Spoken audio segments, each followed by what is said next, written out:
pompe 1000 mètres cubes par heure 800 mètres cubes 600 mètres cubes par heure ak ay tuyaux Anaconda mais malheureusement ndoxu taw yi bi ñu ñëwee gis nañu li mu def waaye boo dellusee fi nga xamante ni moom mooy ku ci demee ne ci yëmbal nord foofee tamit ndimbal ña nga ci ay jafe-jafe ku ci demee ne ci quartier Alpulaar Jàmmalaay église bi nga xamante ne nii moo nekk ci yoonu Maré ba foofee it ndox ma nga fa Cité Marine tamit ndox ma jokkoo comico foofee it ay daa am ndox fi mu toll nii ku ci demee ne ci yëmbal sud tamit quartier ñu woowee APA foofee it ndox ma nga fa ba bees ku ci demee ne ki nga ginnaaw raay sud tamit boo fi ñëwee foofee fi daan solo nit ñi mu nga nekkoon nag suufu tunnel bi daaw amoon na ay jafe-jafe ba xapp si ñàkkoon na bakkanam ren ci nag mu mel ni situation bu kenn xaar woon moo fa am ndax yëf yi dafa stabilisé wu daanaka dispositif de pompage bi nga xamante ne moo lañu fa teg wane na nag njariñam maanaam daal dinay répondre ku ci demee ni ki fële ci de Caaroy Kaw foofee tamit am na ay jafe-jafe ndax ku ci demee ni ki teen ba wala sax diwaan yi nga xamante ne nii mooy Bagdad foofee ay jafe-jafe am na fa ndox mi sonal na ñi ko dëkkee Tiwaawan ca Saaw tamit gannaaw jàmm gën ci Kàbbaaw bi Abdou Samad doon wax léegi Tiwaawan ca Saaw mën nañoo jàpp ni mooy fi gën a lor nag ci taw ren yi ndax jàpp ni foofee fukki quartier ak juróom ya fa nekk ndoxu taw ma nga fay jaaba jonge ba nit ñi ñu ci bëri tey jii boo matul dinañu am jafe-jafe ngir am fu ñu mën a fanaan foofee nag Babes liggéeyu plus de mooy Pikine irrégulier sud phase 2 bi moom la ñuy joxoon bi nag baaraam ni ñàkk àgg gi mu ñàkk àgg ak li ñu koy yëq a tàmbali moo waral ndoxu taw mi bu ñëwee lu ci bëri amul fu mu jaar ndax ñetti bassin fa nekk dafa daal nee fees te amul tamit dispositif de pompage boo xamante ne nit nga mën a génne ndox mi yóbbu ko géej boo waral bu dëkk bi feetee ndox mi day daal di refoulé wu dem ci route nationale bi mooy waral nag route nationale bi daal di bëri ndox ba oto yi duñu mën a jaar ci suba sax jàmm doon ci Kàbbaaw ci génn amoon na ñu fa nekkoon di manifester fi ci demee ni ki Caaroy sur Mer tamit ndox ma nga fa quartier Makhtar Laye Fall quartier Macoumba Cissé Alaaji Njaga ci Marga foofee it am na ndox Caaroy Gaar tamit fi ci demee ni ki tali D103 bi foofee it ndoxu taw mi ma nga fa sonal nit ñi daanaka Caaroy Gaar sax mën nañu wax di ko daal di tëgg kenn amatul foo jaar ndax barab yi ci bëri ay liggéey moo fa nekk yoo xam te ne nii noppeegul ay chantier lu ko mooy yeneen barab yi ndoxu taw mi moo ko daal de mëdd ba tax na nit ñi fa dëkkee nekk ci ay jafe-jafe mën nañoo jàpp daal fu ci ëpp ci banlieue bi tey ci guddi ci ay jafe-jafe Pikine Dalifort de xanaa ñoom seen problème réglé na waaw Dalifort nag xam nga ñoom non loolu yàgg na mu ngo boo xoolee daanaka liggéey bi ñu fa def wàllu ko pavage voirie yu ni mel ak bassin yi ñu fa def moo tax ba seen i jafe-jafe ci wàllu mbënd xanaa kenn di leen ñaanal mu jëm kanam. depuis 2014. waaw voilà ñoom wax dëgg yàlla. mbir mi ay jafe-jafe xanaa ay taataayu ndox la mais comme lii. gox yi ñu di dund fu mu toll nii guddi yi amul ca Dalifort bu ñu waxante dëgg rek fu mu toll nii. léegi da ngay des ak ñun ci ligne bi ndax ñu ngi ak monsieur le maire Thiaroye Ndiaga Niang monsieur le maire ñu ngi lay nuyu. Thiaroye-sur-Mer. Thiaroye-sur-Mer waaw ñu ngi lay nuyu. tout à fait ñu ngi fay bu baax ñu ngi nuyoo ñëpp macha allah. yéen itam foofu diis na wala àggut niñ ko waxee. waaw diis na trop métti na trop comme li ñu gis ci yeneen dëkk yi rek moom moo am Thiaroye géej de. daanaka dëkk yi moom dëkk bi yëpp lépp fépp am ndox fépp taa population yi nekk ni ci détresse maanaam ci jafe-jafe yu métti itam jaaxal daal am na njaaxare daal dëkk na ci dëkk bi daal mën nañu wax ne moom ndox mi fi dëkkandoo. li ñu ngi ci jéem nag luñ ci mën nag pour fexe ba daal delloowaat askan wi ci seen sago delloowaat leen itam ci dëkkuwaay yi nga xam ne moom lañ dëkkoon dëkkuwaay yi nga xam ne yu mucc ayib la yu ñàkkoon ndox. ci moyen wu maire bi lu toll nii par exemple ñaata ci ay moto pompe wala moyens yi lu mu doon. bon li ñu mën a wax rek mooy daanaka quartier bu nekk rek bu nga xam ne am na ndox yóbbu nañ fa moto pompe ñu ngi mettre à leur disposition li nga xam ne mooy carburant pour ñu mën a pomper. te itam maire bi liggéeyoon na itam ay assainissement yu nga xam ne da ko defoon ay tuyaux yu ñu gasoon defar ko un système trop-plein gravitaire yooyu itam aussi mu ngi dox. assainissement bi lijjanti ndox mu mel ni monsieur le maire yi attanu ko de. waaw assainissement da dul sax compétence transférée maire yi sax moomu ko mais maire yi mënu koo seetaan aussi. foo jaar di nga ci def sa xaalis foo jaar di nga ci def sa énergie. parce que lu nga xam ne dafa métti ci askan wi la dafay lor askan wi mënul askan wi nekk ci jafe-jafe nekk ci métti la ngay xool ay compétence transférée ñàkk compétence transférée. da ngay gaaw wallu leen gaaw taxawu leen. mais mënoo cee ba raxas sa loxo. situation bii ngeen di dund nii ndax gisoon nga ko. waaw mais xam nga li yëpp gisoon na ci ñëpp xam nañ ko woon ci tam li nga xam ne moom inondation dafa am nu nga xam ne noonu lañ ko war a réglé. ko war a réglé moom. bu ko defee ñu def li ñuy wax les connaissances empiriques maanaam ñi nga xam ne ñoo dëkk ca gox ba xam fay taa ak ndox yi fa mu daan am ci histoire ci tradition loolu mooy les connaissances empiriques mooy tax nga mën a indi un système d'assainissement fiable ba bu tawee ndox mi mën ci jaar dégg nga te loolu daanaka xaw la am système yi nga xam ne moom la ñuy indi wala façon bi ñu koy defee duñ ci boole trop population yi te itam day nekk lu nga xam ne dafay manqué parce que connaissance empirique mooy xam-xamu cosaan yooyu du ci dugg ba niñ koy defaree nag te bañ cee boole xam-xamu cosaan day tax nag mu indi loo xam ne. xam-xamu cosaan mooy lan. xam mooy li may wax rek connaissance empirique c'est-à-dire que ñi dëkk ci ndox mi nga xam ne dëkk nañu ci fi nga xam ne daan taa fi nga xam ne ay lits de marigot lañu maanaam ay tool lañu woon démb. maanaam ay marécage lañu maanaam dër lañu ba teex la. dégg nga foofa mu dem ba ñu dëkk fa wala ñu bàyyi askan wi remblayer que dëkk fa dañuy nekk ci yoonu ndox nag les voies d'eau boo ko jëlee. waaw yow loolu ngay ŋàññi kat kenn jiituwu la ci 96 ba léegi yaay maire bi. waaw xam nga da ngay jéem a xam na xam nga 96 ba nekk yaay maire. boo waxee loolu day mel ni ñun depuis 96 ba tey ñun ñoo moom loolu 96 ba léegi ñun 2014 la ñu am li nga xam mooy compétence. bu nga xam ne foncière la avant boobu amuñu ko. dégg nga fekk na ñu la joxe ko ba noppi kon da ngay déglu Thiaroye Géej dëkku cosaan la dëkk bu nga xam ne ñi dëkk nañu ñun bi ñu ñëw sa 96 daanaka Thiaroye Géej dëkk nañ ko ba pare donc boo xoolee nañ ko accompagner ci lotissement nekk na lu nga xam ne ñun fekke wuñ ko sax kon moo tax da ngay poser question bi ñu wax la mais bul tëb rek affirmer wala nga accuser nit ki dégg nga Thiaroye Géej dëkku cosaan la Thiaroye Géej 1673 la du dëkk yi ngeen di wax ay Dalifort rek ñi nga xam ne amaguñu 50 ans donc bokkuñu dëkku cosaan la. léegi solution yi fi mu ne nii buñ ko doon tracé lan nga jàpp ni parce que doole yi itam mënuñu leen a suqi yéen kese defar leen te xaalis bi matewul ñëpp li fi nekk bëriwul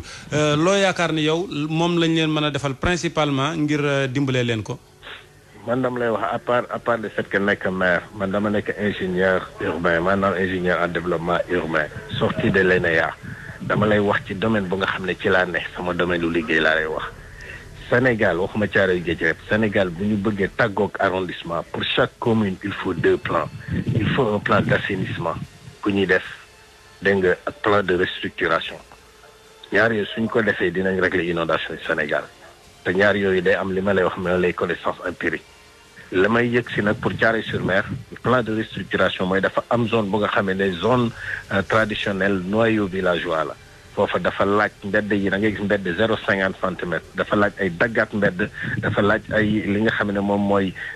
yaatal ay dëkkuwaay dafa laaj tam li nga xam ne mooy defar ay équipement laaj li nga xam ne aussi itam ay voies d'eau da nga koy bàyyi bu ko defee nga régler problème boobu en matière d'assainissement. kon est-ce que doo yëkkati yenn kër yi ñenn nit ñi. mais restructuration bu ànd day buy am day ànd ak yëkkati ay kër mën a jaaral ay mbedd mën a jaaral ay VRD mooy voies et réseaux divers yooyu ñoom ñooy régler li nga xam ne mooy inondation yi am fii ci Thiaroye Géej ak ci Sénégal. léegi yéen loolu bu ñu ko defee ndox mi fan la jëm géej. naturellement Sénégal amul faneen fi ñuy sotti ndox fu dul ci géej en général. ndox lay géej naturellement Thiaroye-sur-Mer c'est à 0 mètre de la mer yow tam. littoral la. monsieur le maire jërëjëf. jërëjëfati macha allah. jërëjëf Ndiaga Niang maire Thiaroye-sur-Mer ak ñun ba léegi sunu beneen ndaw. Omar Mbow. Mbow ñu ngi lay nuyu. maa ngi lay fay Macoumba yow ak Pape Bess ñu nekk ci plateau bi. jërëjëf foo ne nii. maa ngi golf sud nii taxaw. foofu itam am na ndox. non fii amul ndox Guédiawaye moom macha allah. macha allah li mu wax macha allah 100% moom amul fenn. parce que dañu may signaler ne ay cité bi ñuy naan Jonxom boobu xaw ma fa sax. maa ngi koy dégg wala Jonxom. cité Jonxob. Jonxom. waaw. voilà ak quartier Sada Ndiaye ak Baydi Ndiaye bi nekk Médina Gounass commune Médina Gounass foofu dañuy wax ni dafa taa te même taa bi nee nañ ñu ay machine génnee nañu ndox mi ci kër yi. léegi fi mbedd yi rek ñoo fees. fii moom Guédiawaye en général. gisuñu fii fenn foo xamante ni taana ba gars yi di génn di fanaan ci mbedd mi à part tali bi moom naturellement mooy route nationaux yi mooy 1 yi ak 2 yi pax yi nekk ci kii foofu mooy taa ba tax oto yi bu ñuy dem day am des fois embouteillage tax na booy quitté Guédiawaye par exemple ci dem croisement Cambérène. da ngay yàgg ci yoon bi di nga def 30 minutes wala 45 minutes. gis nañu aussi buy taw gars yi dañuy ubbi seen foos yi ba nii am na ay kër yoo ay kañ yoo xamante ni boo fa rombee da ngay sentir ne lii ndoxum douche la quoi ndoxum foos la à part ça moom y a rien à signaler ñu bëri aussi nee nañu ñun ñu doon ŋàññi ne BRT bu fi tawee dinañu sonn wala affaire yooyu noonu mais pak yu yaatu yu ñu gas. ca la ndox ma dem voilà justement ndox mi moo fay dugg ba tax peut-être du dugg si kër yi wala foofu lay dem parce que romb naa barki dem boo si amoo 3 am na foo xamante ni dafa xaw a taa mais chinois yi ñoo branché seen machine dugal ko si pax yooyu xam naa day dem directement géej comme ni ko maire bi waxee léegi Makumba. parcelle unité 6 bi ñuy wax nag. unité 12 aussi dama ko gis si image yi te même loolu benn koñ la rek mooy li ma la wax nii nekkul foo xamante ni dafa dugg si koñ yi ci kër yi ba tere gars yi di nelaw wala comme li xew Kër Massar wala yeneen gox yi fii ci banlieue bi quoi. cité Gàddaay fu mu nekk. Gàddaay fii la nekk Guédiawaye. amul ndox. yéeguma ne am na ndox mais bon mooy li ma la wax sànq rek 100% amul. ci mbedd yi lay am rek gars yi di filmer aussi xam nga des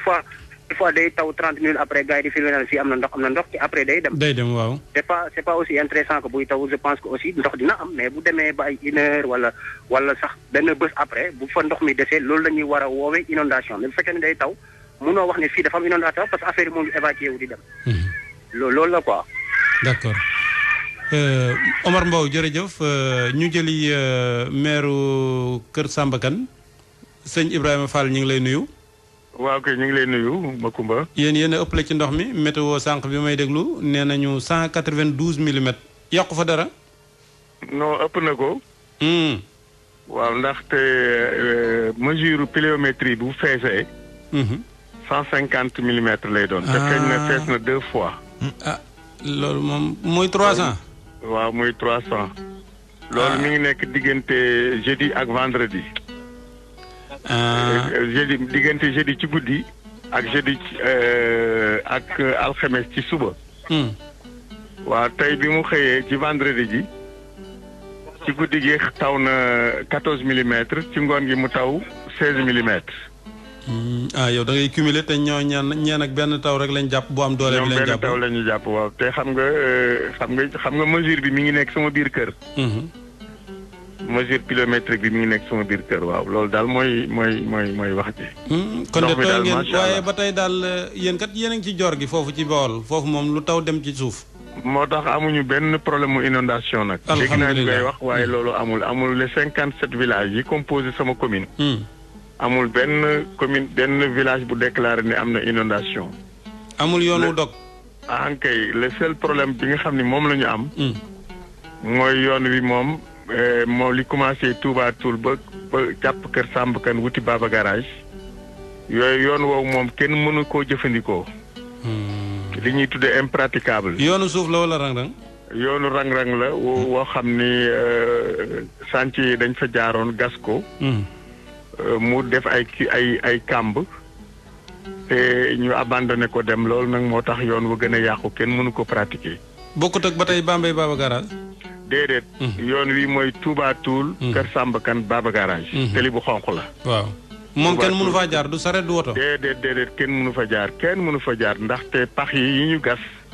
yi chantier bi gasoon. entreprise bi dafa bàyyi ay kàmb suulu ko kàmb yooyu nag moo fees ak ndox. ban entreprise la. Ecotra. Ecotra kat dañoo ne ci jafe-jafe daa mel ni fi mu ne nii. waaw defe naa loolu laa yaakaar nag. loolu laa yaakaar waaw mais daal loolu foofu daal lañ toll même les pistes sax yi nga xam ni dañ koy teggi. ñu koy tudd tegg yi. yooyu sax dañ fay jaar mais mënuñu jàll ndax boo fa jaaree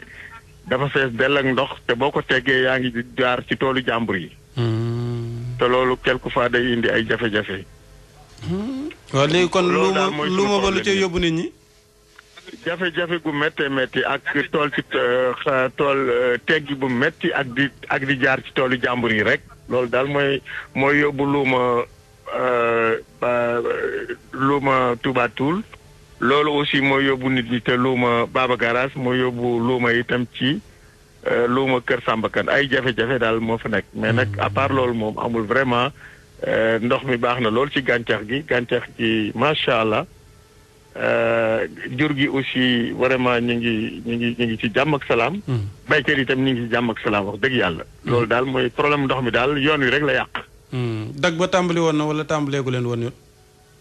dag bi nag ñu ngi ci commencé arrêté woon na waaye reprendre naat nañ ko waaye reprendre bi nag timidement la ndax taxul daal mu am solo. seen dag boobu yàgg na moom it waaj mi de. waaw waaj bi de yàgg na lool nag moom. waaw dëgg. yàgg na lool. 14 xaw ma 15 ba léegi chaque jour ñu ne dag kër Samba Kane te dara du ñëw. waaw loolu de moom am na moom wax dëgg yàlla. loolu daal moom dëgg nag am na. waaw ñu ngi leen di masawu kon yéen daa mel ni yoon yee dagg waaye kër yi nit ñi génnuñ. déedéet kër yi nit ñi amul benn problème ñu ngi ci jàmm ak salaam wax dëgg yàlla yoon yi daal moo dagg rek. jërëjëf sëñ Fall. jërëjëf waaye ma Kumba. Ibrahima Khalil Fall maire Kër Samba Kane Babacar Diouf lañ naan 10 ba ci moom rek ca Bambey Babacar ñu ngi leen nuyu. jërëjëf fay ma Kumba. tolluwaay bi foofu nu mu demee. waaw fu mu nekk nii de situation bi doy na waar ci dëkk bi sàll bi di Touba fa lañ koy njëkk a tàmbalee sax. ndaxte quartier yu bëri yoo xam ne ni ñu ngi ci dëkk bu sell boobu di Ndaamaatu jàpp Kër Ñang jàpp tamit Xayra fu ci nekk askan wu bëri jóge nañ ci seen i kër di wut fu mu nekk nii fu nu dëkk ndaxte boobaak léegi bu ngi fi taw mu ngi toll ci ñetti fan booy xool wala sax lu ko ëpp. taw bi bàyyiwul benn yoon foo xamante ni nit ñi mën nañ faa jaar boo duggee biir Touba li ngay njëkk a seetlu mooy dafa mel ni màggal la xew ci kaw tali bi parce que nit ñi mënuñoo jaar fenn foo xam ne ni mën nanoo dem ci seen i soxla fudul ci kaw tali bi mu mel ni nag oto yi dañuy tegaloo di daw ndànk di raam ni ñu koy defee su màggal amee noonu nag lañ koy defee fu mu nekk nii ci dëkk bu sell boobu di Touba ba nga xamante ni doy na waar nit ñi mënuñoo génn ci seen kër mbedd yi ndox mi nangu na lépp te li gën a doy waar Touba benn station de pompage rek moo fa am mooy station ba nga xam ne moo nekk Kër Ñang fan yi sax bañ fa demee ki nga xamante ni moom moo di directeur ONAS moom xel mi mu génne woon mooy ñu jëlee ndox yi ci kër yi bàyyi ko ci mbedd bi mais loolu tamit situation bu xaw a doy waar lay indi ndaxte boo mënta dëkk ci sa kër mënoo jaar ci mbedd yi tamit dina nekk lu doy waar. beneen situation bu doy waar bi mooy fi nga xamante ni moo di Njaareem foofu tamit doy na waar trop ndaxte quartier yu bëri askan wi naam génnuñu ci seen kër mais ñu bëri nag mënatuñoo nekk fa nga xamante ni mooy ci seen kër te gisuñu ndox day taa ba ci seen i véranda mais ñu ngi jéem a dund ak moom mu mel ni ruq bu sew. foofu nag yan quartier waaw ak fan. ruq bu sew bu nga xamante ni booy dem hôpital fa ngay jaar. foofu mooy gën a ràññee parce que tali bi jëm ca hôpital ba hôpital Indouchil ko bu Njaareem mënatoo faa jaar fu mu nekk nii tali bi dafa dagg. jikku nit ñi mënatuñoo dugg saret yeeg oto yi yenn saa yi sax nga gis oto bu fa paan te ambulance buy daw yenn saa yi bëgg a jëm hôpital te yoon woowu rek moom lañ mën a jaar pour dem fa nga xamante ni moo di hôpital bu Njaareem. fa di Ngolom it tamit nekk na dëkk quartier boo xam ne nii ci biir Diourbel la nekk mu di quartier boo xam ne nii fi mu nekk askan wu bëri fi mu nekk tonk nañ seen i kër fees na ñii seen i mbedd mënatuñ faa jaar ndax ndox moo xam ne ni ndox mu bëri la tamit quartier Thierno Kandji foofu tamit am na ci wetu fi nga xamante ni moo di quartier tout petit bi nekk na situation bu doy waar foofu ci Diourbel yoon wi nga xam ne mooy jëm Touba tamit boo demee ba fa nga xamante ni moo di rond point ba tali bi dafa dagg foofu ca course ba tamit yoon wi dagg na mu di situation boo xam ne ni bu doy waar la ci biir Diourbel ndaxte amoon na ci jamonoy Aminata Tall ab projet d'assainissement boo xam ne tàmbali woon nañ ko fa defar nañ ba yàgg mais Aminata Tall ci boppam mi nga xamante ni moom moo lijjanti woon boobu les projets ñëwaat na fa ba ŋàññi liggéey bi parce que ni mu ko gisee woon daal xamoon na ne situation bu mel nii rek lay jëm mais fu mu nekk ni moom la waa Diourbel di dund situation boo xam ne ni bu doy waar boo xam ne ni ndox mi su tawee du am fu mu jëm maanaam canal yi mënul yóbbu ndox mi fa nga xamante ni moom lañ ko war daaw sax maara dem si am na loo xam ne ni lu fa xewoon la am na ku fa ñàkkoon bakkanam ren nag ñu ngi sant gu mu yàlla wante fi mu nekk nii daal mun situation bi c'est maîtrisable. loolu la ñu gis ci tamit Cheikh Anta bu Njaareem quartier boobu tamit askan wi fan yii rek génn nañ naan li ñu dundoon daaw buñ ko dunda ci plan ORSEC bi ñu leen digoon ba léegi gisuñu ko wante ba léegi daal situation bi changé gul. léegi da nga nuy gunge comme yaa ñu mujj Touba. ñu dugal maire bi Abdou Lahad Ka monsieur le maire ñu ngi lay nuyu. ma ko maa ngi lay fay. ñu ngi leen di jaale xew-xew bi ñu doon dégg fan yi foofu. yàlla na la yàlla fay. ñaan suñu borom mu atte ko ci yërmandeem. allahumma amiin. problème mu inondation yi dellusiwaat na ren ji bassin wu Kër Ñang boobu bokk na ci yi nga xam ne yu fay indi ay jafe-jafe yu bëri la ndax yaakaar nga ni fi mu ne nii li ci war dëgg-dëgg ñu ngi koy def. waaw ma ko ma gannaaw bu ñu sant yàlla julli ci yonente bi sallallahu taala alayhi wa sallam di ñaanal Serigne Mountakha mu yàgg fi te wér. inondation bi moom comme ni ñu ko gisee rek la dëkk bi wax dëgg yàlla ñu ngi masawu bu baax a baax a baax a baax population bi nga xam ne ñi ngi koy dund gu métte métti ñi ci gën a métti la nag mooy Kër Ñang ak Ndaamaatu fépp nag la bari na ci dëkk bi ci gox yu baree bari waaye ñi nga xam ne ñoo ci gën a métti la tey di dund loo xam ne benn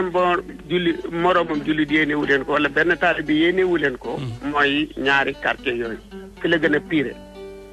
mais Touba Belel sax à 20 kilomètres de Touba tey jii dafa indoone ba nit ñi maanaam ñi ngay tànk ndox ma di génne ci seen kër daj na nag ci commune Touba ci dëkk yu baree bari ak ci quartier yu baree bari waaye fii ci gën a métti daal mooy Kër Ñang ak Ndaamaat mais Kër Ñang ak Ndaamaatu nag station bi li ci ëpp Ndaamaatu moom station bi moo ko indi parce que station bi dafay bu feesee day refouler Kër Ñang day déverser day rembet tuur ci kër day rembet tuur ci quartier Kër Ñang mais day refouler ci tuyau yi mu dem ci égare yi mu génneewaat Ndaamaatu loolu moo indil Ndaamaatu problème donc loolu nag muy lu métti ma loolu it li ko waral mooy bassin bi dafa li muy recevoir maanaam capacité bi dafa ëpp capacité loolu moo tax bu parce que mooy collecté Touba mosquée yëpp moo koy collecté ak quartier Daaru Minam Daaru Xuddos su ñëwee nag ci bassin bi dafay dootu ko mën a recevoir mu tas ci quartier bi. léegi loolu lu ciy pexe. loolu il faut que beneen station rek. parce que waaw tant que jëluñu Ndaamaatu ak lenn ci Kër Ñang ak Guy Mbind def ko station ci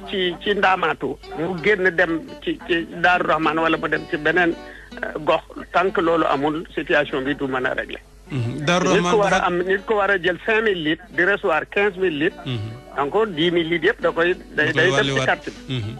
waaw loolu moo indi situation Kër Ñang bi moo indi situation Ndaamaatu bi. mais li fa gouvernement bi doon gas biñ fa ñëwee ci màggal gi gisoon nañ ngeen gas lu bëree bëri ci ay wàllu assainissement ak waa ONAS yi ndax am na tan ren bi mu tawee. waaw xam nga assainissement boobu eau usée la. du eau pluviale. waaw. boobu dafa du doon assainissement eau usée. waaw loolu moo tax assainissement eau usée bi moom mooy li ñu defoon.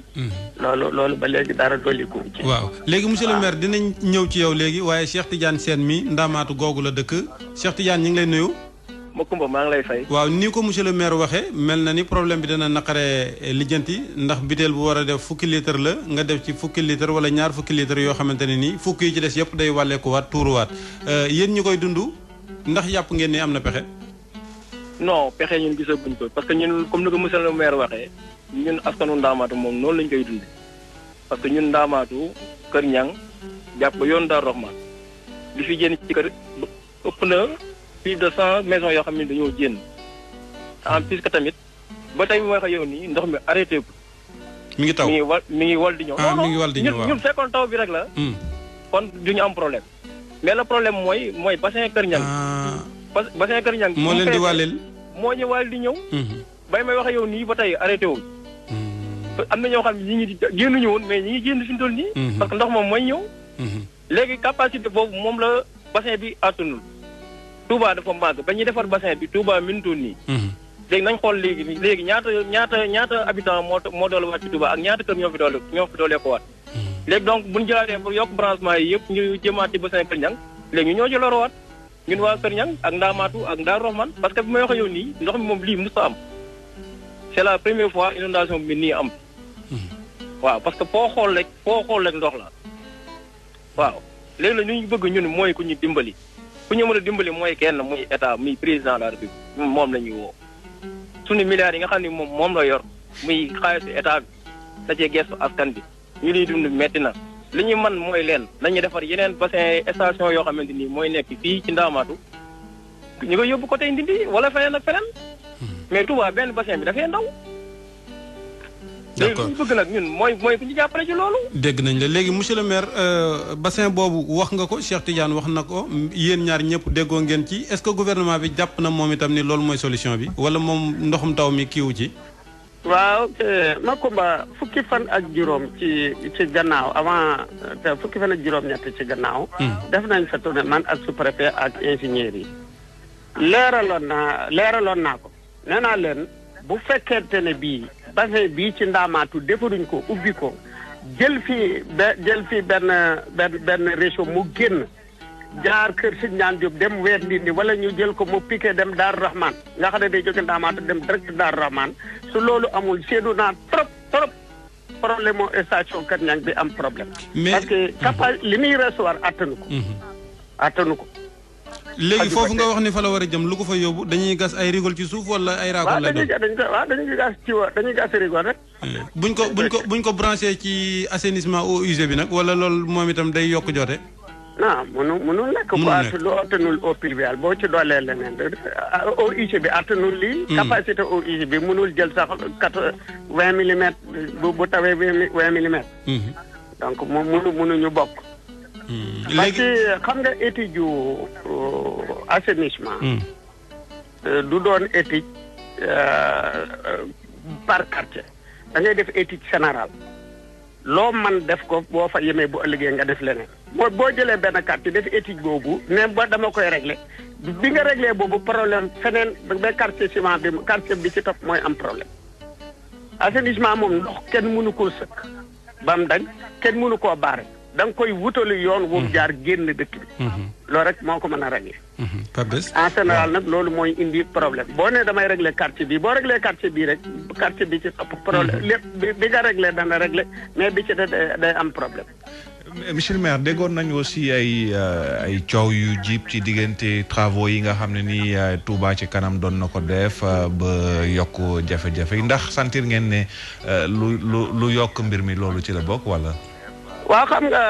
du ma wax ne du ne li indi Touba teew Touba ci kanam dañ doon defar.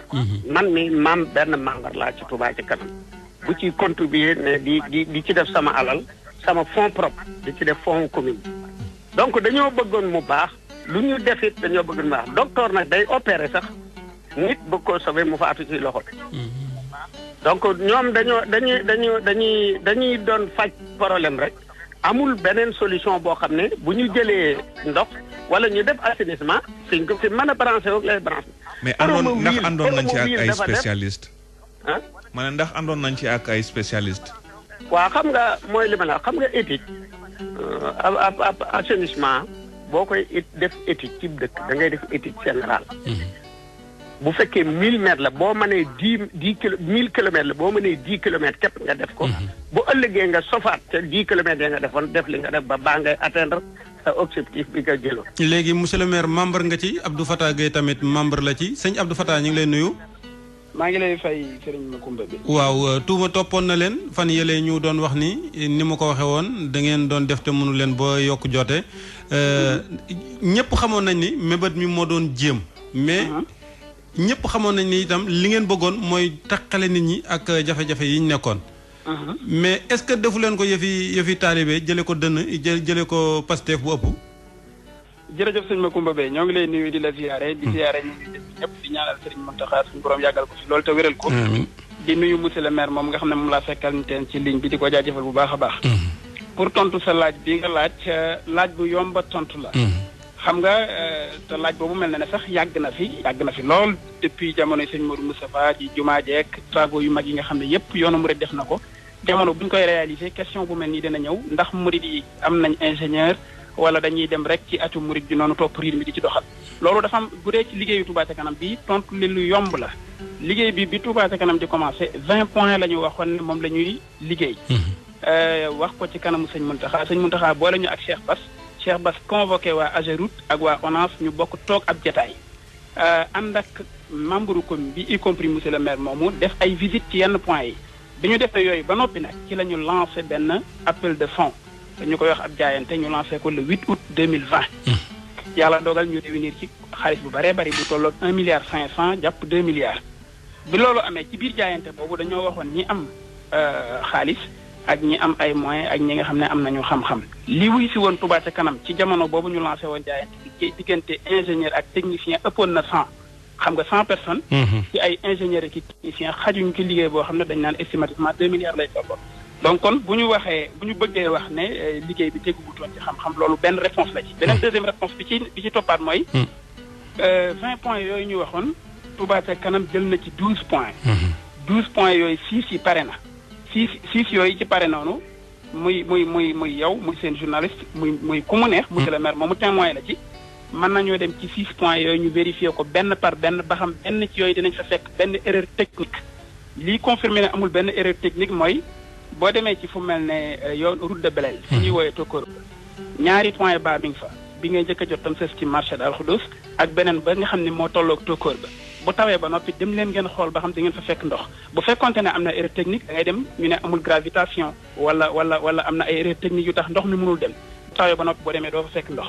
beneen bi ci topp mooy boo ñëwee ci arrondissement bu Ndam fii tolloog station Shell ba foofu mooy point bi gënoon a critique sëñ Mountakha sax la ci daan teg baaraam di ko soñ bi bu tawaan dañ daan utiliser ay hydrocureur pour ñëw pompe ko wala ñu bàyyi pour ñu aspirer ko wala ñu bàyyi fa ndox ma noonu ba nawet bi jeex mais oto daawu fa jaar foofu waa Ageroute ñoom ñoo defar radier ba grille avaloir ba fa nekk Touba ca kanam moo ko defar assainissement ba Touba ca kanam moo ko defar foofu bu fekkente ne Touba ca kanam ay liggéeyam dañoo jàpp ne amul teguwul ci xam-xam dem leen ngeen xool ko te point la woon boo xam ne ay at a ngi nii bu tawee kenn du fa mën a jaar te boo fa demee actuellement bu tawee ba noppi doo fa fekk ndox te loolu Touba ca kanam moo ko liggéey yemul ci boobu donc boo demee buntu gendarmerie dem buntu sapeur pompier résidence Cheikhoul Khadim ak fi ñuy wax quartier Mbaye Wade te mooy fii arrêt bi nga xam ne fi la Sénégal dem digg bi taxaw yooyu yëpp dañ koo boole regroupé ko créé benn station de pompage boo xam ne moo koy yóbbu connecté ko ci réseau ONAS bi donc kon liggéey yooyu ay liggéey la yoo xam ne tegu na ci norme xam-xam yi mu war a am li tax loolu mooy diirub ñu koy liggéey dañ ko ànd ak waa ONAS li may wax maa ngi wax sous le contrôle de l'ONAS seeni directeur technique ñoo ngi fiy ñëw di vérifier di superviser di ko xool di ko saytu Touba ca kanam am na bureau de contrôle Touba ca kanam am na responsable HSE donc kon liggéey yu tegu ci xam-xam la ci côté boobu léegi nag xëy na question bi li ko indi rek mooy débordement station Kër Niang station Kër Niang loolu mën naa laa wax ne nekkul ci responsabilité Touba ca kanam Touba ca kanam bi muy liggéey bi ànd na ko ak waa ONAS bi ñu àndee ak waa ONAS liggéey bi depuis le début bépp point de raccordement bu Touba ca kanam connecté ci réseau bi ONAS moo ko autorisé yemul ci autorisé ko moo ko génneel plan yi jox ko autorisé ko mu connecté ci exploitation wu assainissement bu Touba nag ci loxo ONAS la nekk nekkul ci loxo Touba ca kanam donc bu ONAS autorisé Touba ca kanam pour mu connecté dafay connecté bi parce que ONAS moom moo xam capacité bi moo yor bassin bi moo xam li mu àtt nag li mu àtt nag Touba ca kanam moom danaan maa ngi dugg ci assainissement bi woo naa leen ci kaay leen xool li may def ñii laa ko bëgg a defee ndax ànd ngeen ci ñu ne waaw ñu daal di doxal. jërëjëf sëñ Abdou Fatah jërëjëf leeral nga lu bëree bëri Pape Bess bu fekkee amul loo koy laaj ñu dellu ci maire bi. non c'est bon mën nañ delluwaat si. waaw bon kon xam naa am na tuuti lu ma ci bëggoon doon. waaw bismillah. waaw li ma ci bëggoon a dolli mooy Touba ca kanam lépp lu muy liggéey bari na ay domaines yu muy liggéey yoo xam ne soit day nekk domaine de compétence commune bi wala muy loo xam ne état moo ko war a def waaye ñaari yooyu lu mu ci mën a doon duñu dañ ci di ànd ak ñoom maa ngi wax sous le contrôle du monsieur le maire toujours dañuy am ay réunion ak ñoom ñu am parfaite collaboration parce que ñuy jàppale Touba ca kanam dañ bu dee ci côté assainissement bi ñu doon wax service étatique yi ñuy liggéeyal ñi ci ëpp collaboration ak Touba ca kanam d'ailleurs sax ñëpp a rafet collaboration waaye maa ngi wax ONAS de par son directeur Ababacar Mbaye vraiment kooku ku jàppale Touba ca kanam la ci disponibilité am ak ci xam ne li Touba ca kanam di liggéey moom la waroon ñu nit ñu jàpp ne lii Babacar Mbaye di liggéey ONAS état wu Sénégal noonu la war ndax dañoo jàpp ne ñun talibé yi moom lu war ci dëkk bi noonu la war te ñu di ko def nag ci ndigalul Serigne Mountakha ànd ko ak Cheikh Bass mi nga xam ne mooy Cheikh Bass Abdou Khadir mi nga xam ne moom mooy yor kàddu Serigne bi jërëjëf sëñ Abdou Fatah monsieur le maire Abdou Lahad Ka est-ce que wax nga léegi daje ngeen bu yàggul ak sous-préfet est-ce que jël nañ engagement ci li ngeen wax ni mooy solution yi ñu ni danañ ko def. waaw xam nga maa ngi nuyu sama jarbaat Abdou Fatah moomu. di ko sant bu baax a baax di rafetlu bu baax a baax démarche sama. en tant que qualité de président bi mu nekk ci liggéey bi. ci rafetal gi. loolu di confirmer rek loolu moo wax. lépp loo xam ne dañ koy def dañuy toog waxtaan ci ba ne nii la war a demee wala lii la war a defee muy commune ak service concerné bu mën a doon donc loolu moom lu wér la. ñun ñëpp ñu bokk nag ci parce que loolu la ñu Serigne Mountakha sant ne état commune Touba ca kanam nañu dama bëgg lépp ñu ànd kenn ku ci nekk jàppalante di seetlu ñu di ànd di yëkkateendoo di dóoratoo. quand même ñu ngi ci aussi di ko def comme ni ñu ko waxee. donc li nga wax nag ci li mu wax nag ci assainissement bi. loolu rek la taw bii nag moom dafa spécial. parce que fu mësul indoone na rek man bañ ci démb maa ngi xëy ci résidence Khadim Rassoul ci palais bi. man ak sapeur pompier ci la ñu xëy suba ba ngoon maanaam sous-sol bi dafa rempli ba ci fenêtre yi. waaw donc te loolu foofu kenn musul am ndox. donc refoulé bi nga xam ne nag donc bassin bi refoulé na ko donc dafa répercuté ci kii bi. ci bépp point bas boo xam ne nii am na. léegi état bi waaw bu dee dafa spécial. léegi nag li nga wax noonu ci état bi ñu toogee ak sous-préfet xool nañ ko xam nañ problème bi dem nañ waxtaan ci ak Serigne Bassirou bi nga xam ne moom lañ teg ci suñu kanam muy jawri ni liggéey bi. dem nañ aussi ba ci Serigne bi leeral nañ ko. yaakaar naa ne information bi yéeg na ba kilifa yi jot nañ ci ba moo tax directeur ONAS ñëw fi bari ki dem. xool na ko xam na li fi xew. donc dem na ñi ngi koy déglu ndax amul kenn ko yëgul ci Sénégal wala koo xam ne amoo information ci lii population bi du dund ak jafe-jafe yi. waaw li tax ñuy wéy di amuk jaaxle te di leen bàyyi xel bu baax a baax mooy météo nee na asamaan si ba léegi setagut bu dolliwaatee fi mu ne nii dana am ñu génn ñeneen ñoo xamante ne nii est-ce que da ngeen am fu ngeen leen dëkkal yéen en tant que maire. waaw non xam nga li ma wax rek xam nga dëkk bi dëkkab taalibe la ay ñoo ko bokk. sa kër gee nga dëkk yow buñ jëloon ñetti famille dugal fa doo ko buñ bëggoon a dem dugg fa sama kër gii noonu keneen noonu liñ ci man niñ ko def li ci des nag ñu ngi xool sëriñ bi moom mooy borom dëkk bi moo yor baat bi yëg na ko man dem nañ ba ci moom leeral ko lépp amul lu ko gën a méttee nag li askan bi di dund te métti ci ñoom. gis na ko trop métti na ko lool. waaw ndax man ak sous-préfet toog nañ leeral ko ba mu leer nañ ba xam na ko. mi ngi ci it nag mi ngi ci. ndax nee na ma lu ma ñor la jàkk daara ji ma sumb ak ndoxam naan mi ak ndoxam taw mi ñett yi moo gën a nekk mooy sama priorité mooy li ma gën a ñor lu ci daanu rek danaa song la ci des. loolu moom kon nag ko xam sëñ Mountakha ci volonté am ak yërmandeem ak ni mu bëggee nit ñi am jàmm. xam ne saa buñ ne ko nit a ci jafe-jafe rek moom jàmmam jeex na. des fois sax dafay metti nit nag bu lay liggéeyloo lu xew da nga ko wax ndax kilifa moom da ngay fexe ba mu xam. na may àttee nag bu ci sa yoon ne. waaye ki lay liggéeyloo moom lu xew na koo xam. màggal gi li ci des bëreetul yaakaar nga ni jafe-jafe yi ñuy lim dootul doon gàllankoor buñ ñëwee. non ma Kumba xam nga nawet bi moom. li ñu jot. mooy ni journée xasaayit bi toll dana dund ndox mu ni toll. ndax dañ koo ñaan. waaw dégg naa ndaw si ci vidéo bi mu ni benn nuur daare ni rek doyoon na li ngeen. ñaan loolu moom jot na ne ndox moom yaakaar naa ne danañ ko dund ren. loolu moom rafet nañ ci jot bu baax a baax.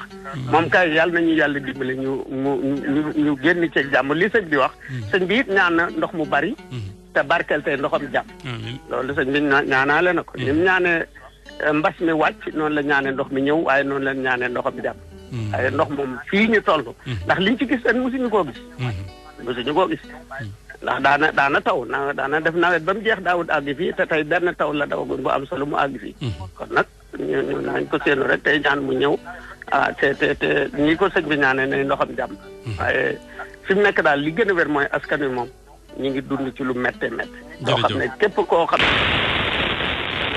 nga ne métti nga. jërëjëf monsieur le maire vraiment monsieur le maire jërëjëf Abdou Lahad Ka maire Touba moom itam indiloon ñu kon ay leeral ci tolluwaay ba ca dëkk ba ak Abdou Fatah Gueye ak Cheikh Tidiane moom nga dëkkee ca Ndamatou bassin kër ñang bi nag di versé di sotti ci seen kaw nee na mooy tax ba fi mu ne nii ndox maa ngi ñëw dina am yeneen kër yu génn ñu dem ba Ndukumaan Abdoulaye Wilane mooy maire Kaffrine monsieur le maire honorable député ñu ngi lay nuyu. asalaamaaleykum wa rahmatullah. waaleykum salaam wa rahmatullah. sëñ Makumba soo ma ko mayee ak mbokk yi ñuy déglu ma nuyu bokk Sénégal yëpp. teg nuyoo bi ci yow moom say loxo. waaye sàkku ci sama naataango jëwriñ sama jëriñ Cheikh Abdou Lahad Ka. di maire Touba dëkk bu tedd bi. jotalal ma nuyoo ci xalifa général kullu murid Cheikh Mouhamadul Mountakha al Bachir yàlla dafa yàgg tëwér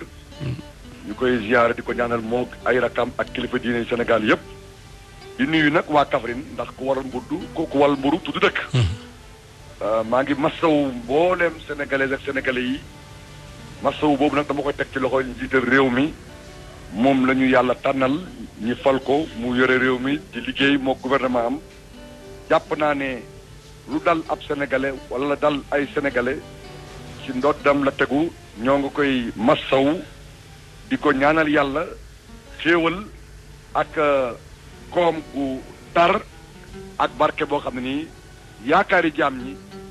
dina mën koo wàcc ak moom li ñu ko dénk yàlla bu mu ci rus loolu lu war la ndax loolu la ñu Mawlana Cheikh Abdoul Aziz Dabakh doon jàngal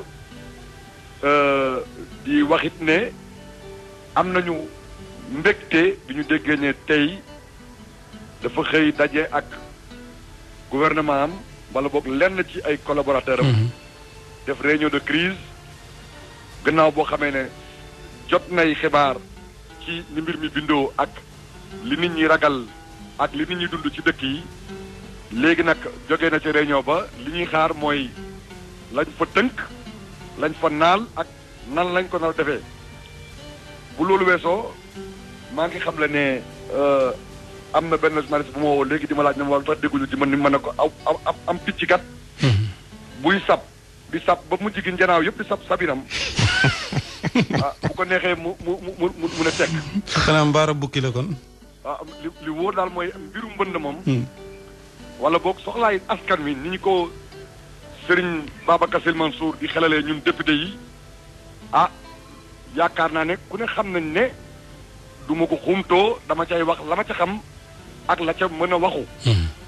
ci wàllu mbënd mi nag dëgg yàlla taw bi mu taw fii Kaffrine diggante démb ak tey àggul fa taw yi àgg ca Kër Samba Kane sama collègue député Ibrahima Khalil Fall nekk fa àggul ci taw bi mu taw Touba waaye nit ñi ñu ngi ci fitna daanaka loraange yi bëri na bu fekkente ni dañuy wax dëgg rek jàmm gën centre ci fitna la ñu nekk bi nawet bi tàmbalee ba nëgë ni mbir mi feeñ na bu baax ci ginnaaw raay boori bàpp ga feeñ na it ci biir Escale feeñ na ci béréb yu fasantikoo ci dëkk bi te it yemul rek ci Kaffrine commune ndax xam ngeen ne bu ñu waxee nawet rek am na ay dëkk àll yoo xam ne dañuy dog seen yoon day dog mu demee ni kii yoonu Taïba ci commune Kàccot waaye itam xuntu ak xur yi nga xam ne nii ci baawa bolon bi nekk ci boori Joli commune Jokkul am na fa waxuma nag yeneen dëkk yi nga xam ne nii bu ndox mi bëree dafay nappe phréatique bi dafa jege dafay gajaf ba booy daw sax saret da ngay déraper dafay rappajoo Kaffrine nag xur la kimit gi foo ko séntu rek buy taw ndox may waam foofa dafay waam jëm si Kaffrine li nga xam ne nag seet nañ ko lu bees mooy ne li nga xam ne dañ ko doon béggee ñun ñëpp muy yoonu ngànde bi nga xam ne dañ ko ñuulal bi ñu koy defar ñiy defar tali dañuy aaraale tali bi xotti ay yolnde ay yoonu ndox mu leeroo ak tali bi te comme tali bi dafay jëm si Kaffrine loola bokk na ci li gën a taral métti waa jàmm gën sant nga xam ne mooy point bas bi foofa nag xul yu xaq wala kaana mu ran wax leen dëgg donte dafay metti ci yéen mooy dëgg gi bi nga xamee ne inondation yi depuis presque 2000 ba nëgg ni mi ngi am gouvernement wu président Macky Sall 2014 jéemoon na solution ba waxoon ay déplacement wu population waaye askan wa seen bopp ñoo bañoon léegi nag bi ñu bañee pare ñun ñi nga xam ne nii ñun la yàlla dénk ñi jaamu soxlay askan wi di ci jaamuwaale yàlla bàyyi nañu xel ne keroog yomal xiyaam yàlla danañu àtte ci alali dëkk bi ak ittey dëkk bi ñoo ngi xool it ci doomi dëkk bi ak ku fi mën a dëkk yàlla ci yow kon ñoom bu ñu nee ñoom lii métti ci ñoom nanguwuñ ko attanuñ ko dañuy wut solution xalaatoon nañ solution gannaaw boo xamee ne am nañ plan directeur d'assainissement de Kaffrine ñu sàkku ci président de la République mu dimbali ñu am assainissement eau pluviale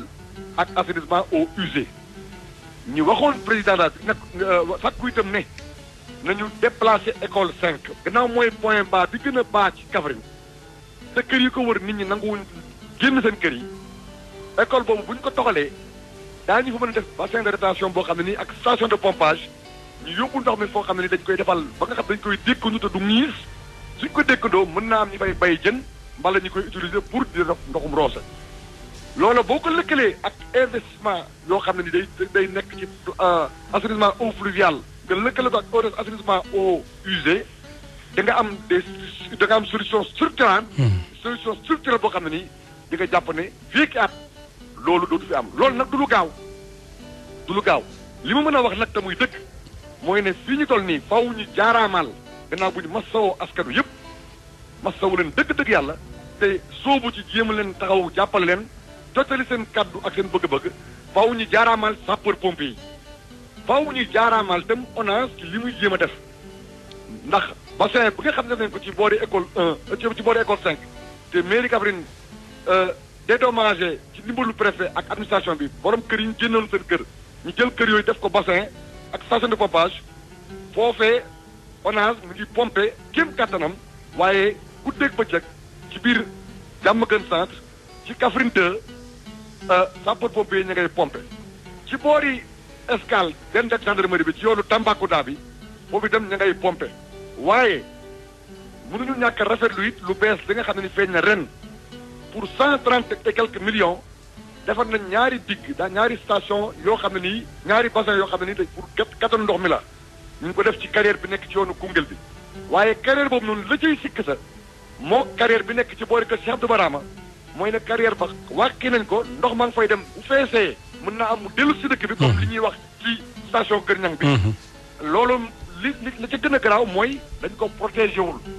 soo ko protégé wul deful barrière sàmmuloo ko lim mën a jur mooy aw jur mën na caa loru wala waxuma la ak nit wala yeen subilaay lii daal mooy li nga xam ne ñun moom lañ seetlu fii dëgg yàlla la situation mën naa wax ne elle est sous contrôle su tawul comme ni ko météo waxee jàpp nañ ne météo nee na mën naa am ci weekend bii nii mu am accalmie maanaam mu amuk dal su tawul taw yu fort mën naa am ndox mi ñiis lii ñu pompé ko et kon fii ñaari fan ñetti fan mën naa am ñi fiir tuuti waaye lii dëgg ki mooy oui waaw ñu yokk périmètre communal Kaffrine bi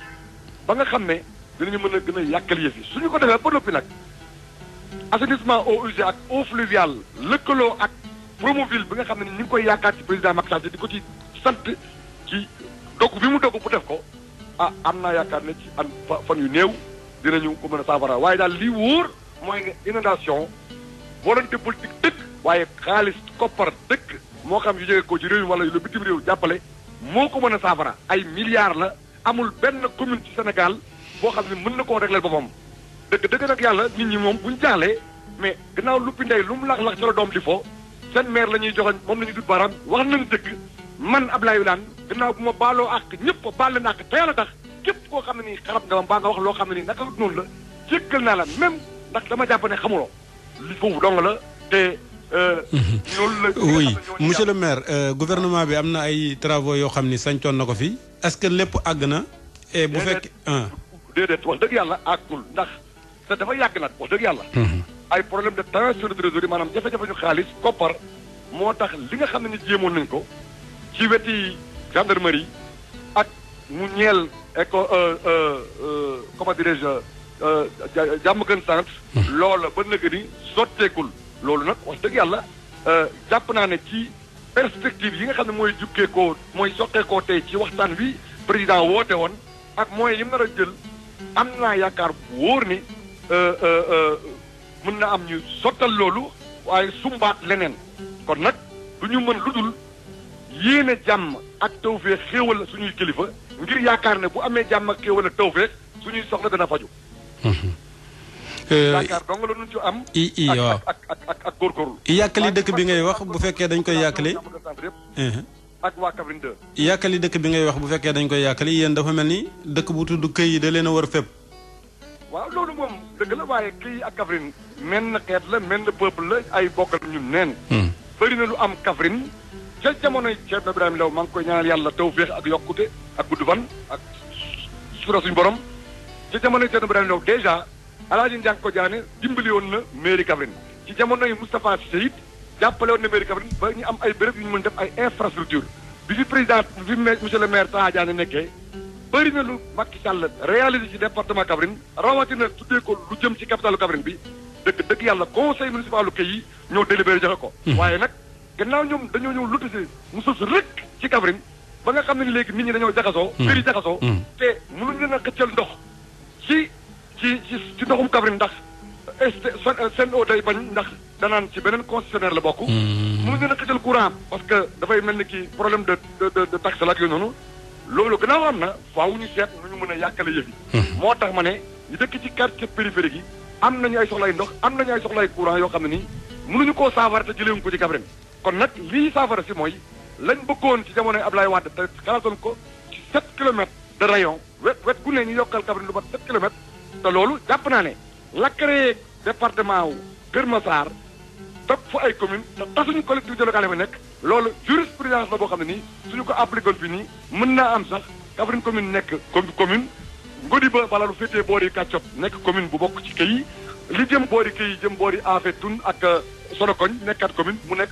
une capitale régionale avec 3 communes d'arrondissement qui peut former une ville loolu mën na nekk mais xalaat la rek. mais yéen amu leen ñu génn seen i kër. kay. laa ñu ngi ci loolu avant personne bi commencé ak sax loolu am na ñu génn. seen kër nga génnoon booba. te am na sax ñoo xam ne ni ñoom bu asamaan si commencé xiin rek dañuy génn waaye am na ñoo xam ne nag daf leen a bett. waaw loolu moom mooy dëgg gi te nag dafa métti lool ndax promiscuité bi ak génn sa kër. ak jaaxle gi dafay gëdën doomu aadama. moo tax ñu ngi leen di masoo bu baax a baax di wax ne képp ku mën a dimbali sa morom ci sutura ci orma kéem ni ma déggee ne président nee na dina dimbali nit ñi ndimbal li na ñëw da bu yegg see na yegg ci doomu aadama yi mu ànd ak sutura parce que nit ki nag am na loo xam ne bu ko dalee boo koy defee ne nit da nga koy sokk da nga xam nga sokk buy faxas gën ba sa loxo bi xàncitu gën gi jam la da nga koy sokk ci dignitéem ak ci fiertéem kon lépp lu waay ji def rek na nga bàyyi xel ne mënoon na la dal te it la waaje waxoon rek nee na su asamaan si taw ma ngay xalaat sëriñam wala baayam wala ndeyam wala xaritam boo xam ku bëggoon boppam la ku farlu woon ci itte boppam la ma nga ca bàmmeel ba tëdd ndox mi sotti ko ci kawam wala muy yool ci kawam kenn ku ne daal na bàyyi xel ne lu dal sa morom mënoon na la dal waaw jërëjëf honorable merci jërëjëf Pape Bess da nga ko bëgg a baax di rafetlu waxtaan wi nga xam ne dina tax dëgg yàlla ñi laanteeg nit ñi biir ndax adduna moom bii rek la ñu ko arab yi di waxee addiinu nasiya kon waaye société yi ak nasiya rek la tey de moom xanaa da ngaa jóg tey xutba waaw xam nga nit du kan lum naam fut man wane naam wilaan rek da nga naan kaala laaw kaala rasulaay moo doon seen jagle te bàyyi yi moom xam nga damaa lekk ci dimb ji mutt bee bëgg dee jërëjëf monsieur le maire merci beaucoup déwén di leen ngeen baal ñu ak tax ñu baal leen te yàlla tax baal nañ leen baal leen mu nekkoon Ablaye Wilane maire de Kaffrine Macoumba ñi ngi ak Abdoul Aziz Diop bu forum civil di doomu Tivaouane Abdoul Aziz ñi ngi lay nuyu. maa ngi leen di fay Pape Bess di nuyu Macoumba ak auditeur RFM. maa ngi lay fay sëñ Abdoul Aziz. waaw Aziz situation bi foofu ci Tivaouane ak inondation yi nan nga ñu ko mën a décrire. waaw situation bi daal d'abord masawu coono ñi mu dal ñëpp ci biir réew mi parce que gis nañ que ni c'est une situation boo xam ni ñu bari nga koy dund di leen masawu coono c'est mais toujours il faut vraiment passer de l'indignation ou de la compassion à l'action affaire bi ay wax def la ci waxoon dañuy rafetlu d'abord programme de modernisation des cités religieuses bi nga xam ni njiitu réew mi da ko lancé woon en 2014 volet assainissement bokkoon ci programme bi ñu ngi jëloon en charge 10 quartiers sur les 72 quartiers ñu ngi ko lancé en août 2018 l'ancien ministre de l'assainissement Mansour Faye 4 milliards 300 la ñu ko financé woon pour 1558 branchements domiciliaires waroon na am 2 stations de pompage waroon na am ay édifices mais li ñu jaaxal dañoo 18 mois lay duré mais tey à l'heure où fi may wax ak yéen tey Tivaouane ñu ngi sous les eaux beaucoup de quartiers sont sous les eaux même Achoura bi ci biir ndox bi lañ ko célébré te li ci yéeme ci fukki quartier Cheikh Seydi Hadji Malick nga xam ni fa la tëdd ak njabootam yëpp fa la xalifa bi nekk fa la kilifa yëpp seen kër nekk quartier boobu ba léegi programme bi jëlu ko en charge parce que dañuy dem ba ci biir yi ñu xam ni ay tali moo fa jaar ñun il faut ñu am avenant ñoom ak Ageroute loolu nag def nañ ci ay 1 ba 2 at jamono yi passé DG ONAS ñëw na fi seet sëriñ bi xalifa bi wax ko ne ko trouvé nañ financement mais ba tey benn tel dugul foofu maanaam branchement dugul foofu mais li ci gën a yéeme aussi mooy loo ne 18 mois la ñu lancé ko en août 2018 6 mois avant les élections présidentielles de 2019 ñu ñëw ba tey août 2021 3 ans sur 72 quartiers ñu jël 10 quartiers te 10 quartiers yooyu mënul àgg moo tax ñun ñu jaaxle parce que ndox bi tey Tivaouane ñetti yoon moo fa am bi jëm yoonu Ndar fu min Tivaouane ak bi jaar gaaru Thiès dugg ci biir dëkk bi ak bi wër voie de contournement mën a jëm autoroute jëm Touba mais bi jaar ci digg dëkk bi tey soo ñëwee ba ci à hauteur croisement FDE impraticable te loolu ça fait des années te li ci doy waar ñun société civile lañu doonte leen njaboot lañu mais dañuy alerter 2017 laa ni bindoon ci bataaxal bindoon ci contribution ne à partir de 2021 2022 waxuma sax Tivaouane mais Tivaouane ak yeneen cités religieuses yi am ay cérémonies religieuses yi nga xam day rassembler ay millions de personnes dafay dugg ci nawet te su duggee dina nekk cycle 10 ans tey su ci duggoon tey en octobre dina dem fi ñu toll ba 2031 te gàmm wala màggal wala appel lu ñu mën def sous les eaux ça veut dire que loolu kenn mënu ko imaginer parce que 4 millions de personnes xajuñ ci biir Tivaouane ñu bari ci mbedd mi la ñuy tente fa la ñuy toogee fa la ñuy bâche mais tey soo duggee biir Tivaouane la situation mooy moo tax ñu ba pare am déficit de communication ba pare am ñu un déficit d'appropriation parce que nit ñi tey ñu baree ci branchement yooyu abonné dugguñ ci parce que amuñu la bonne information beneen bi aussi les quartiers qui sont dans les bas-fonds je prends le quartier de Djida honorable député Diop si xam na ko fa la dëkk député Fatou fa la dëkk tey bari na fi ay conseils municipaux mais quartier boobu soo demee tey c'est sous les eaux moo tax même ñuy laaj baatu dëkk bi dama ni ci biir future élection locale yi aussi donte le du compétence transférée mais war nañu wax seen vision ma dama ne woon maire yi sax dañu leen imposer à partir de 2022 ci élection yi ñu def déclaration de politique locale décliner seen vision donte le du compétence transférée mais war nañu ci am vision pour jébbal ko état aussi associer les populations mais malheureusement tey la situation actuelle mooy programme boobu ñu lancé woon en août 2018 bëgg nañ ñu def li ñu naan monitoring audit xam mais justement Aziz mais yéen fan la mbir mi tagee ak lan moo waral su fekkee dafa arrêté lan moo ko sabab ana xaalis biñ ci dugal lan liñ ci annoncé woon yëpp fu mu toll depuis 2018 ay liggéey boobu ba teñ waxoon ne ci ñaata weer nga wax ne ci la moom la waroon 18 mois tey ñu ci 3 ans. 3 ans affaire bi tey ku defoon monitoring moom mais loolu ñoom ñoo ko mën def c'est-à-dire cette évaluation wax ñaata 1550 branchements yi ñaata famille ñoo ci branché wu 22000 personnes lañ ciblé woon mais loolu ñun mënuñu am mais li ñu mën a am mooy le ressenti tey soo demee le ressenti des populations de Tivaouane muy koñ jàkka muy kuli muy buntu même mairie bi buntu Carrefour ndox baa nga fa tam xaritu ren les gens ont vécu ça dans des conditions très difficiles moi je prends mon cas ma famille ma maman vit à Tivaouane une partie de la famille même su ma dikkee Thiès mais ren presque sama xarit bi amul sax li daan def nga xam ne di yàkkale fii di dem fii parce que kenn mënul génn les gens sont confinés chez eux et li ci gën grave gisuñu kenn laa wax c'est-à-dire parmi man ça je le dis et je pèse mes mots muy autorité municipale muy député muy élu au moins nañ ñu auprès des populations man je prends le cas de notre quartier c'est pas des gens sinistrés soxlawuñu ceeb soxlawuñu ay matelas soxlawuñu yooyu mais li ñu soxla mooy ngeen ñëw au moins defal nit ñi mais du ñu gis kenn li ñu soxla daal mooy Tivaouane tey dama ni muy Tivaouane muy Touba c'est des cités religieuses qui accueillent des millions de personnes tey suñu defee màggal wala gàmmu sous les eaux kuñ ne ndogal yàlla la gouverner c'est prévoir état mënul def lépp parce que assainissement c'est coûteux c'est souterrain xam nañ que ni politique am nañu yéene yu sell mais souvent lu visible lañ bëgg lu fes loo xam ni dañu ci naan sàng Tivaouane tey am na maison des eaux am na yeneen mais assainissement dafa suulu te lu am njariñ la il faut que c'est très important absolument te ñun waxuñu ko pour ci parce que rafetlu nañu yéene bi vision président am na vision waxuñu 750 milliards mais programme 10 bii yi ñu jëloon Tivaouane ci la bokkoon Saint-Louis ci la bokkoon Touba ci la bokkoon il faut ñu def évaluation bi parce que lii du luy mën a continuer. montant travaux yi ñu annoncé 2018 ñaata la woon ñaata la tolloon 4 milliards 300 millions lañ waxoon mais fi ne nii boo doon évaluer niveau d'exécution bi wala doo ko mën kooku service technique xëy na su ngeen jokkoon ak waa service ONAS mais xam nga ñoom xam nga dafa am rapport ak ressenti xam nga li rapport li ñu ci dugal rek moo ci nekk ma kumba Pape mais yenn saa yi dañuy jël chiffre yi di ko gonfler mais ressenti moo ëpp doole le ressenti mooy soo demee Tivaouane y a un problème sérieux d'assainissement mais mel ne li ñu waxoon daaw ci ni def nañ ko ci ñëpp ne leen waxu leen dëgg defu leen ko ci bu ngeen ko ci defoon du mel ni xam nga dafa am lu olof yi di wax dañuy ñaar xale ak askan kenn du leen fen olof yi ñooy wax ku fen sa kër góor a gëcc ñu baal ma ci terme bi mooy c'est-à-dire que dëkk population yi dofatuñu soo leen waxee li ma nekk xam nañu état mënul jël assainissement c'est trop coûteux état rek mënu ko jël mais nañu communiquer au moins sur li ñu annoncé woon nga xam ni tey fan lañ ci toll lan moo ci sooxe li mënul nekk mais les communautés peuvent s'organiser que ce soit Tivaouane tey yaay forte communauté Tidiane am na loo xam ne suñ ko waxoon sëriñ bi mais suñu woon Tidiane bu ne 1000 francs wala 2000 francs souvent de francs résigné mais tey mën na indi montant boo xam ni les services techniques de l'État compétents accompagner la yooyu yëpp c'est des solutions palliatives mais li ci nekk mooy dañuy fii on ne réagit en fait on ne proagit pas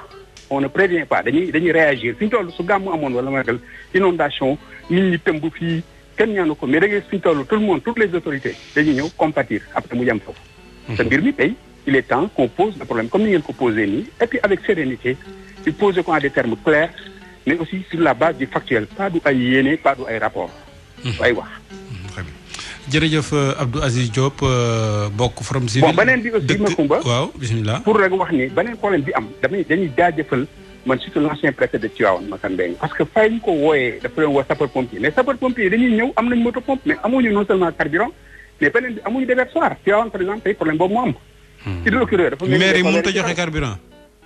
ah wóoruma ndax mais en tout cas sapeur yi chaque fois boo leen doon contacter di nga gis dañ ñëw seen yéene débrouiller fii mais haute hydrocureur du solution foog solution dafa mel ni fobeere ci taw.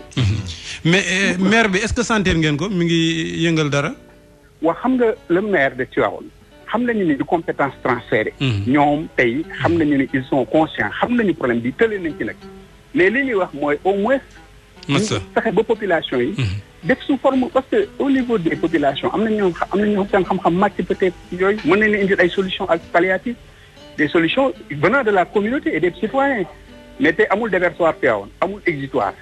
amul pompe par exemple je prends un exemple entrée boobu ma lay wax tey dafa dagg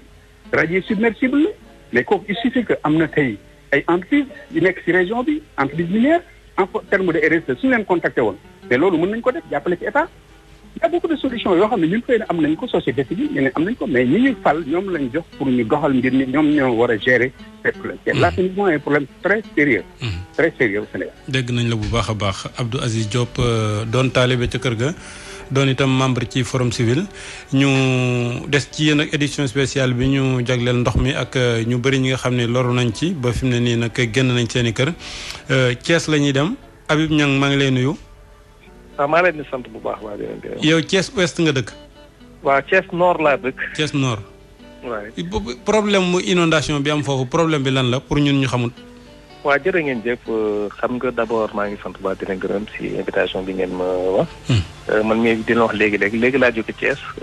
comme noo ko xamee xam nga Thiès c'est un bas-fond. yaakaar naa ne inondation bi problème bi mooy problème de compétence la. comme nu ko kii waxee. léegi Abdoul Aziz. yaakaar naa ne les maires bu ñu amoon xam nga n'importe qui peut être maire de la ville dañu waroon contacter ñi nga xam ne c'est des professionnels ñu jàppale si wàllu métier bi. boo xoolee tey Thiès au niveau de Pognane nga xam ne c'est une foofu bëri na ay responsables politiques yoo xam ne qui sont tous dans l'opposition tout en leen seen si télé ñi coow di wax tey boo xoolee Pognane était complètement copié de Thiès. sant yàlla bu baax ñun à notre niveau parce que d'abord ñun avant ñu dugg dans l'affaire dañu amoon un mouvement boo xam ne macha allah on a des amis des partenaires yoo xam ne dañuy jox ay moto-pompe moto-pompe yooyu tey moom moo tax tey ñu dugg biir Thiès purger ndox yu bëri tey dans les quartiers yoo xam ne mun nekk ci jàmm. et puis aussi y a un autre problème qui se pose mooy tamit xam nga Thiès nit yi dañu dëkk bu mu neex nañu dëkkee. et donc c'est important parce que nit aussi boo dëkk fenn tamit il faut tenir compte de l'assainissement parce que nit place su ndox boo fa dëkkee rek au tôt ou tard ndox bi day ñëwaat. donc loolu aussi c'est important tamit ñu tenir ci compte mais ñun à notre niveau li may faral di wax toujours état bu def yëpp. il faut que ku nekk indi ses contributions bopp ñun à notre niveau on a amené là-bas 4 motopompes xam ne depuis daaw jëbbalee moom ñu utilisé fan yëpp nag j'ai mobilisé pratiquement les jeunes des étudiants les jeunes comme ils sont en vacances naweta amul. ak les jeunes ñoom ñëpp ils sont sur le terrain pour ante vraiment de faire un travail remarquable à Thiès. mais yéen par exemple fi ngeen yow mii fi nga yóbbu moto pompe yi par exemple maire de ville bi ak maire bi nga xam ne mooy maire d'arrondissement bi de commune bi ñoom est-ce que ñoom itam indi nañu ay moyens. waaw man de à mon niveau vraiment du ma xañ kenn parce que gisuma benn moyen parce que population bi seen bopp yaakaar naa ne ñëpp mën nañu témoin tey boo la fa descendre sur le terrain. gisuñu li nga xam ne maanaam maire mu ngi koy def li may faral di wax tamit maire tamit dafa am ay dafa limité parce que loo xamul xamoo ko man tey sama à mon niveau parce que affaire assainissement laa jàng affaire infrastructure laa jàng affaire tali laa jàng donc man tamit je suis mieux placé et puis en même temps aussi tamit liggéey naa ci projet d'assainissement de la ville de Thiès en 2004 avec le projet ONAS. Il y a une station d'épuration qui est là-bas. Donc je pense que pour régler ce problème aussi tamit il faut que aussi ñu gën a ñu élargir station d'épuration bi pour permettre maintenant tous les eaux pluviales yëpp maintenant bu mun a déverser foofu. waaw ñun à notre niveau vraiment la population quand même sentir wuñu maire bi li mu fa def. bon ñun aussi li may faral di wax toujours aussi ñun xaaruñu ci maire parce que tamit c'est vrai que on est des jeunes responsables ñu nekk ginnaaw son excellence le président Macky Sall di ko accompagner. ñun xaaruñu ñun suñu bopp en tant que d'abord leader dëkk Thiès yarandoo Thiès dañu indi suñu contribution bon xaaruñu ci maire parce que boo xoolee am na benn cimetière boo xam ne c'est le plus grand cimetière bi nekk Médina Fall. miir bi dafa daanu woon ndox mi moo ko yóbbu woon. autorité bu ne ñëw na fa mais ñun à notre niveau comme def nañu assainissement def nañu infrastructure on a amené avec nos partenaires deux tonnes de ciment ñu tabaxaat miir bi jógaat. d'accord mais gouvernement bi est-ce que moom comme maire bi defut li ko war gouvernement bi tamit defut lu ko war. mais le gouvernement li may faral di wax toujours état mënul def yëpp le président a beaucoup fait ci l'assainissement d'après information yi mu am sax suba saa conseil woote na benn conseil. non def na ko boobu astaghfirullah bu dee conseil la. waaw donc il a beaucoup fait sur l'assainissement li may faral di wax toujours aussi il faut que tamit ñu jox ko ñi nga xam ne maanaam ñoom ñoo xarañ si loolu xam luy compétence parce que man mi di wax tey man boo ma bëggee tey jox si wàllu affaire droit mais damay am problème. boo ma bëggee dénk exemple ministère de la justice damay am problème parce que c'est pas de mon ressort man je suis un technicien ingénieur ah. L'État a beaucoup fait il a dépensé des centaines de milliards pour l'assainissement il faut que aussi. waaw mais maire aussi nekkul ne compétence am affaire boobu rek la war a nekk. non maire aussi tamit am na sur rôle de responsabilité. parce que mais xam nga yow nag bu matoo seede ci maire. ndax waaw yow candidat voilà justement. waaw man candidat la mais xam nga man du ma critiquer du ma wax li ma senti li nga xam ne moom la Thiès waay di wax. moom la ñu senti tey boo demee tey Thiès jël 3-4 personnes dinañ la wax tey li fa nekk man wax naa ko ba taay man na leer. maire mënul def yëpp il faut que ñun ñi xam ne on est des acteurs politiques dañoo indi suñu contribution. affaire du nekk taxaw nekk ci télé rek leeral leen ne assainissement aussi du mbirom maire. non c'est pas xam nga aussi maire aussi am nañu part de responsabilité. il faut am nañu part de responsabilité quand même. waaw mais ñi Habib ñi fi jaar ñëpp nee nañ ñun ñi xam nañ ni assainissement du compétence su maire yi itam liñ mën mooy jàpp ci carburant bi ak dimbali nit ñi dem seeti leen defal leen wala léeg-léeg ñu jàppale leen mais gouvernement la war. mais gouvernement mënul def yëpp aussi maire aussi tam am na niveau maire tamit mënul def yëpp yow Macky Sall mi nga àndal nga bëgg koo ngemb non j'ai pas dit que Macky Sall am c'est vrai que Macky Sall am na mais aussi maire aussi am nañu un budget de fonctionnement mais ñun ñi nga xam ne tamit nekk ay ndaw président public mais ñu on a amené des mots de pompe on a purgé des quartiers à Thiès population mën nañu seede dugg nañ fa il faut que ku nekk indi ses contributions mais bu ku nekk bu bëggee toog këram wala xaar ba peut-être élection des ay 3 mois 4 na nga bëgg a jóg ça c'est pas responsable ñun depuis daaw ba léegi depuis ça fait 3 ans ba léegi inondation fu mu am Thiès dañ fay wàcc ay moto pompe ak nos partenaires nos amis de passage ñooñu jàppale. Thiès lan la nord ah. Thiès nord. Thiès nord waaw xam naa jàmme bu ngeen mënee am Thiès nord maire bi yow ak Jo ñu indi ko réaction moom itam. du Lamine Diallo. Lamine Diallo miinuma ko wax dëgg yàlla.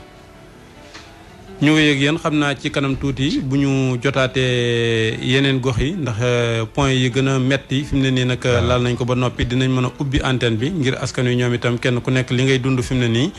nga daal di koy wax 88 628 14 14 ci ngeen di mën a jaaree ñu taaxeerlu kon tuuti aslëf rek dellusiwaat ànd ak yéen ci waxtaan wi.